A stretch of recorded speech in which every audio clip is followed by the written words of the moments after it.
बिस्मिल्लाहिर्रहमानिर्रहीम। अस्सलामुअलैकुम। आपके साथ हाजिर है सना कैसर।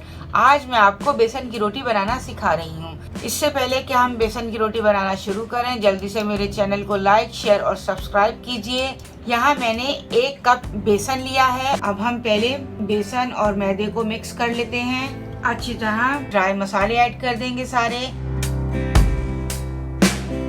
हरे मसाले भी ऐड कर देंगे, प्याज, हरा धनिया, पुदीना और हरी मिर्चें। अब इन सबको चीजों को भी अच्छी तरह मिक्स कर लेंगे। 1-1, 2-2 चमचे पानी डालते जाएंगे और आटे को गूंथते जाएंगे। कितनी अच्छी डो तैयार हो चुकी है। रेस्ट देंगे कम से कम 10 मिनट के लिए। हमने आटा डस्ट किया और एक पेड़ा लेकर हमने उसको बेलना शुरू कर दिया। अब हम इसमें बेसन की रोटी डाल देंगे और इस पर हमने ऑयल लगा दिया है। मेरी रेसिपी आपको पसंद आई है तो प्लीज मेरे चैनल को लाइक, शेयर और सब्सक्राइब कीजिए। मिलते हैं नेक्स्ट रेसिपी के साथ। अल्लाह हाफिज।